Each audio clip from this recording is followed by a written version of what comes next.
Hey guys, this is Beautiful Linker Joe here, bringing you his second video ever. First off, want to give out shout out to Scruffy Pillows to help me setting up this page once again.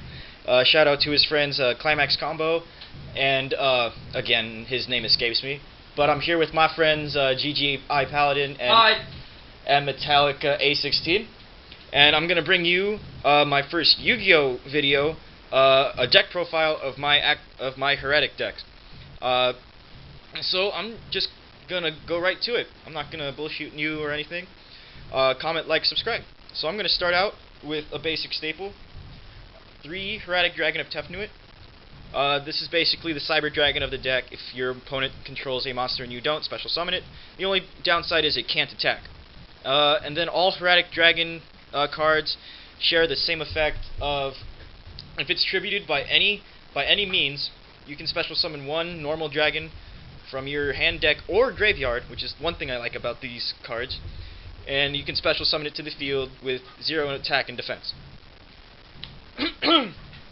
And next staple would be, for me at least, is 2 Hieratics Dragon of Nepthet. Sorry about the camera, guys. Let me see if it can focus again. Alright. 2 Hieratics Dragon of Su. A lot of people run 3. Well, for them, because they'll try and go for the OTK deck style. I don't. I like to have control of my field. So instead of 3, I run 1 Hieratics Dragon of Nepthet. What Su does is I contribute 1 Hieratics Dragon from field or hand, and I can destroy 1 spell or trap on the field. So it's like a free MST. And then if I tribute a Heretic, which is what its effect is, I get a free normal dragon from my hand, deck, or grave. So I can easily go into a rank 6 Xyz. Nepthet does the same thing, except it pops monsters on the field, so it helps run over big things that I can't run over, like, say, I don't know, Trigodia or Gores or something, and I need help trying to get rid of his field. And then I can go into an easy rank 5 if I so choose.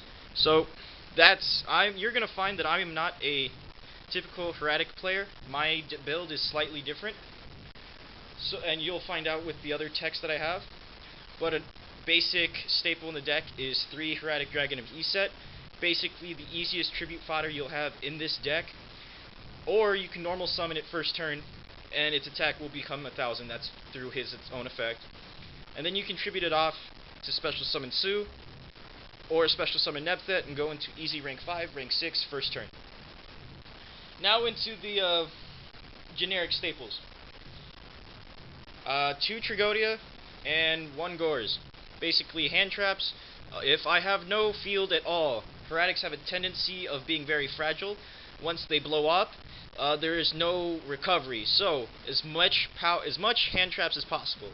Trigodia stops any possible OTK along with Gores. Gores gets me a free token if I have no cards out on the field at all. This is when I take any battle damage. So both have their own situations, and both are really good to have. And excuse me, sorry. Next are Max C and Effect Veiler. Once I get a second one, this Veiler is going to become a second Max C. But Max C is basically I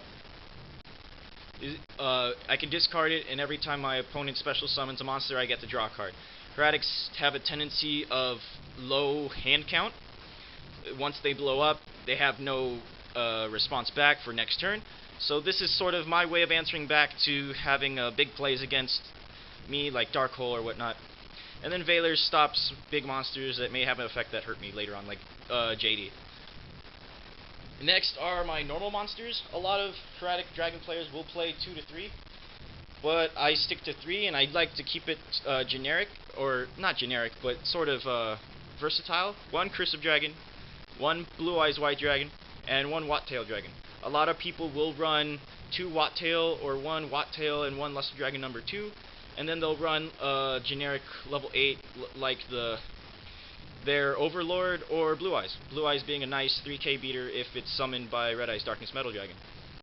But Curse of Dragon helps with basic rank 5, basic rank 6 for Watt-Tail, and then if I so choose, Blue Eyes go into rank 8. Next, Red Eyes Darkness Metal. Basic card you need in every dragon deck, almost. This is necessary. And with Hieratic Dragons, these can bring this out easily. The hard part is keeping it alive. Since Reborn is gone and other things, it needs to stay on the field as long as possible so you can abuse its effect. And the last monster and probably the most interesting tech is Galaxy Eyes Photon Dragon. I would usually use its effect like twice ever. And I would use its effect because I brought it out originally from their Hieratic Dragon Atom, which is the rank 6. I'll get more into that in detail later on when I get to the extra deck. But if it's on the field, I can attack a monster and then banish it during the battle phase and that monster, and then it comes back at the end of the battle. If it was an Xyz, they come back, it loses its Xyz material, and it gains 500 for each material that was removed. That's it for the monsters. Now onto spells. Now, I don't have every card yet. They are probably going to be coming in the mail very soon. But now with the new banned list, you are now allowed to play 3 Hieratic Seal of Convocation. I don't really need to explain anything about this card. You can drop this, search for 1 Hieratic Dragon from your deck, add it to your hand. Basically, your reinforcement army version of your Hieratics. Next, 2 Duality. I know the new ban list puts this at 3, but I honestly think 3 is too much. Yeah, it adds consistency, but it's more of a preference. You guys can argue with me all you want. The deck sits comfortably at 2. I'm not going to change what shouldn't be broken. But Duality is a nice card that holds up consistency with the deck, and if it's first turn, it's great, because you can add whatever card that happens to pop up to thin out your deck and whatnot. Next, 2 MST. Again, I don't need to explain this. Drop it, pop a card on the field.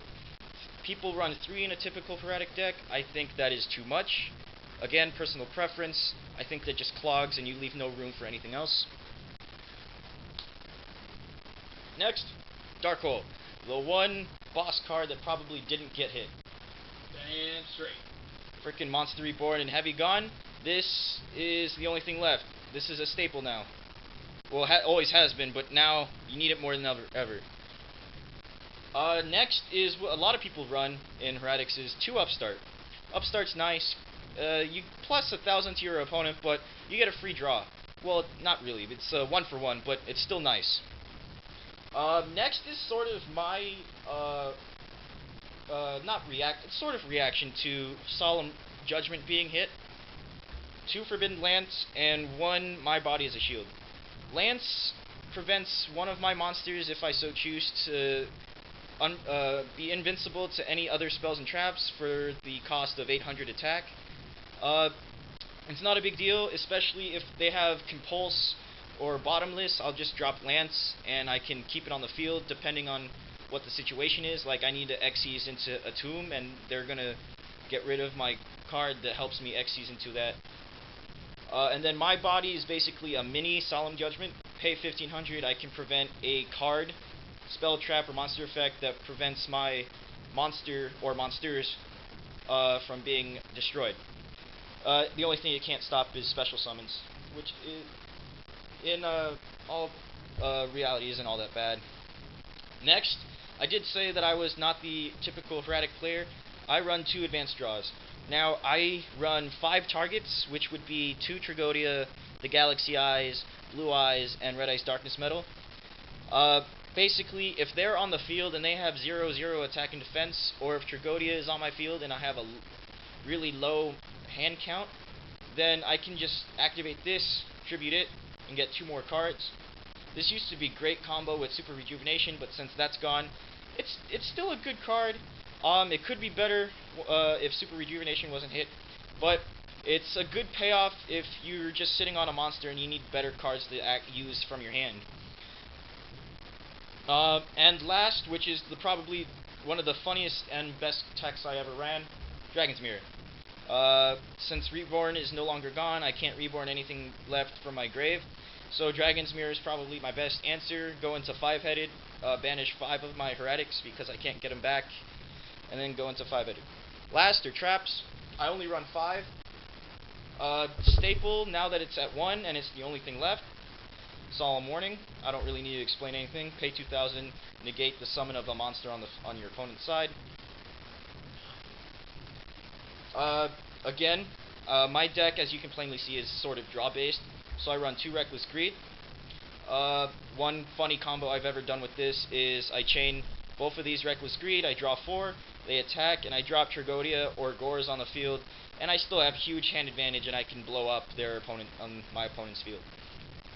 And now, because a lot of people are going to be heavy back row now, and with Blackmoon's back, 2 Trap Stun. Trap Stun stops the cards like Torrential Tribute, which is killer against this deck, Bottomless, Compulsory, anything that would Mirror Force, especially Mirror Force, Deep Prison, it stops anything. This is why we have trust issues. This is why we can't have nice things. Trap Stun stops anything from activating, and I get to possibly go into OTK. Well, that's the main deck. I'm going to quickly go over the extra deck for you guys. First off, I'm going to show off my Gores token. It's pretty. I like it. First off is the basic Xyz for this deck. Hieratic Dragon of Atum. I only run 2. I think 2 is perfectly fine. 3, I think, is a little overdoing it. But you can detach 1, search for 1 dragon in your deck, special summon it, its attack and defense becomes 0. But it can't attack the turn you use its effect, which is perfectly fine because a lot of the time you will be overlaying again, and you will be overlaying using Gaia, the Thunder Charger, which is a good card because if you attack a monster in defense, it does pierce battle damage, which is always good. Still get to do damage when a monster is in defense. A lot of these cards are tech. Some of them you'll find interesting, if not at all situational. I run 1 Tiras and 1 Adrius, because I do run Curse of Dragon and Nibithet. These are actually pretty easy to pull off, especially first turn Tiras is amazing. A lot of people find it hard to run it over unless they bring a monster with a higher attack than him, but even still it won't be destroyed. I'll take damage, but I'll still end up popping the card through his effect because it's attacked or is attacking, which is great. And then Adrius helps to run over monsters that I can't seem to get over, just detach 1 and pop a monster. So that's always nice. And for other rank 5s, I run Volcasaurus. Volcasaurus is hilarious. Detach 1, destroy a monster on the field, and then your opponent takes damage equal to their attack. Original attack, so if their attack is higher or lower, doesn't matter, it's whatever is written on the card. It's still able to attack, but it can't attack your opponent directly. So that's one drawback. Next is 1 Photon Strike Bouncer. My current extra deck is at 14, so I'll probably add a second one of him. He's super cheap right now since he got reprinted in the tin. But basically, when opponent activates an effect from monster during either player's turn, I can detach 1, negate the effect, and my opponent takes 1,000. Gauntlet Launcher. Probably a really interesting tech. I can detach 1 and send, not destroy, key. That is very key. I can send 1 monster on my opponent's side of the field to the grave. And this does not have a restriction, so I can detach both of them in the same turn if my opponent has more than 1 monster. And then, if I want to, I can overlay into Gaia Dragon that same turn and go for more damage. Next, we have M7. M7 is basically compulsory. Detach 1, target 1 monster on the field or grave. This is probably the only other recovery I have for Monster Reborn. I can target monsters from either person's graveyard or either person's field and return it to their hand. And then if someone tries to bottomless this, because this is a pretty heavy hitter at 2700, I can just lance it or my body. So this is actually a really good tech. This is the last rank 6, but it's the funniest tech ever. Excabeetle. When it's Xyz summoned, I can target 1 monster in either graveyard, I believe. Let me double check. Yeah, either player graveyard, and use it as an equip card, so just like that. And then, I can detach 1. I can send 1 card on either, both of our fields, my field and his, and send them to the graveyard, which means I'll probably send this, and then I'll send a monster on their side of the field. And then, because it's only 1,000 attack, again, go into Gaia Dragon. Gaia Dragon is a reoccurring theme in this deck, and it's super easy to pull out. And it's a great card to have. And then the last the rank 8s the only two that I run, one Heliopolis and one Tachyon Dragon. Heliopolis being the boss of all Hieratics, I can detach one, tribute any number of Hieratics from the hand or field, and destroy that many cards on the field. So it'll just tribute any monsters? Well, actually I can tribute any monster, but because you're tributing Hieratics, you can replenish your field with all the normal monsters that you used previously. And then Tachyon Dragon, during the battle phase, I can detach one. Any effect that my opponent activates during their turn, or during the battle I should say, it gains an additional 1,000, and then it can attack again. So it becomes 4,000, and then it can attack twice in that same battle phase. And it negates the effect. So, you basically become impervious to any actual card effects, and then you can attack twice for a really heavy 4,000 hitter. And then, since we won Dragon's Mirror, the very last card, 5-headed. I don't really need to explain much about this guy. 5k attack and defense, 5 dragons to summon it out. Can't be destroyed by anything except a light monster. And a lot of people will be running things like Mermail, Atlanteans, Dark Worlds. Probably the only thing that would hit this would be card effects or agents or whatever, but this is why you run My Body as a Shield and my Lance and whatnot. So there's ways to keep this alive, and if you ever get the right cards off, you can go for OTK. And the only thing you need to keep aware of is Swift Scarecrow, Battle Fader, and stuff like that. But that is the deck. I hope you enjoyed, or at least somewhat enjoyed, my deck. It is very unorthodox to some of you, but I try to pride myself in being a little bit original in my decks, so I don't seem mainstream or not. But that's the Hieratic deck profile for the new format. My name is Beautiful Linker Joe. Remember, stay beautiful, and keep calm, henshin no go-go, baby.